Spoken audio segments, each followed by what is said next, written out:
seen again.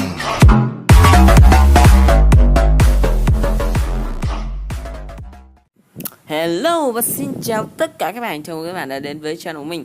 Clip ngày hôm nay mình sẽ hướng dẫn cho các bạn cách tạo kiếm những cái giọng cười y chang các YouTuber, rồi ghép giọng cười vào video và lồng tiếng như mình. Ok, thì đầu tiên các bạn hãy vào Chrome này, các bạn gõ cho mình m.youtube.com nha. Đây là trang web của YouTube. Nhất định là phải Chrome nha các bạn. Google cũng được, nhưng mà có vài máy Google nó không vào thẳng Chrome. Các bạn hãy bấm tìm kiếm. Các bạn gõ cho mình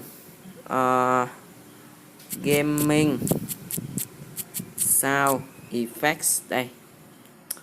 Right, thì các bạn sẽ thấy một cái channel đạt được 280.000 người đăng ký. Đây, các bạn bấm vào. Nó sẽ có rất là nhiều âm thanh giống như các YouTuber nổi tiếng. Bây giờ mình sẽ kiếm ha. Ok, mình sẽ kiếm cái gì đó quen với các bạn đi. Cái này đi. Xem thế nào. Nó cũng khá là giống đúng không nhỉ? Nó cũng khá là quen thuộc với các bạn. Đây, cái này mới quen thuộc luôn này.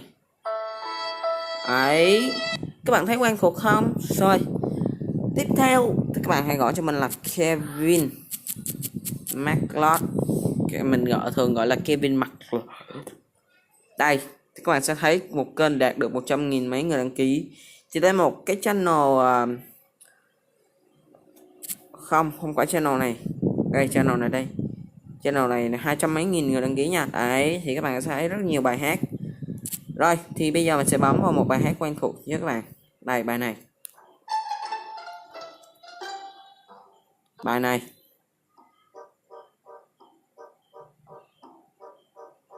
Đấy, các bạn thấy quen thuộc không?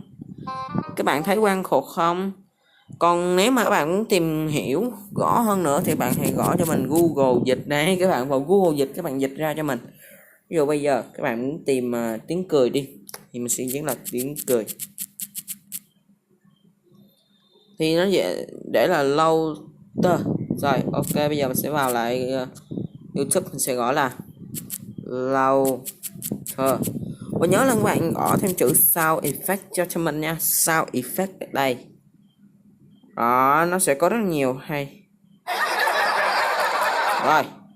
Ok, thì bây giờ đến tiết mục ghép video ghép tiếng cười vào video nha. Để ghép tiếng cười vào video thì các bạn hãy chọn một cái tiếng cười cho mình. Đây, ví dụ mình sẽ chọn tiếng cười này đi.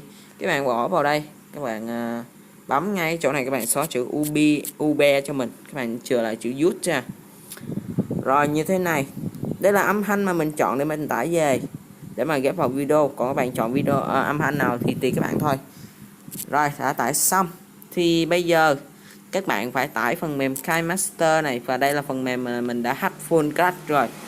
Mình sẽ để link ở dưới phần mô tả, hy vọng là các bạn sẽ bấm vào. Bây giờ thì đến tiết mục ghép video và lồng tiếng, ghép tiếng cười. Đúng rồi, và lồng tiếng đây.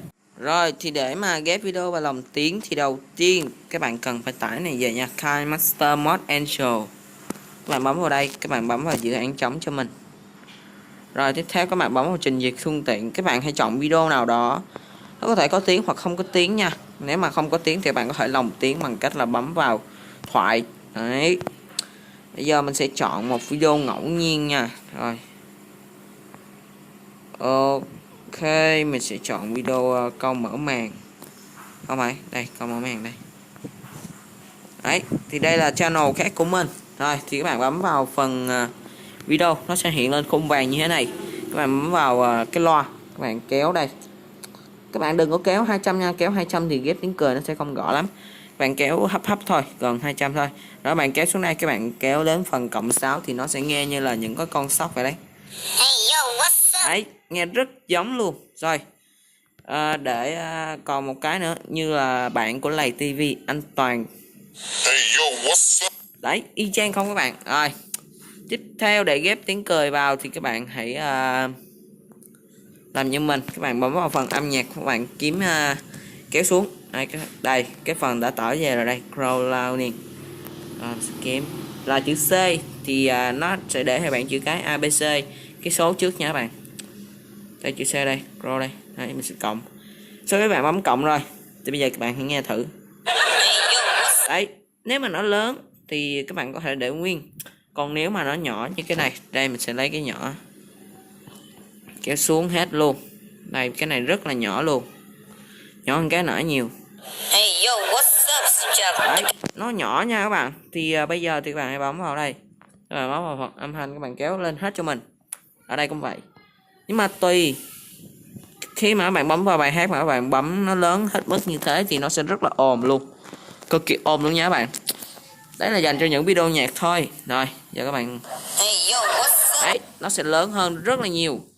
Vâng, và cảm ơn các bạn đã theo dõi clip này. Các bạn đừng quên nhấn like, share, subscribe kênh ủng hộ mình nha.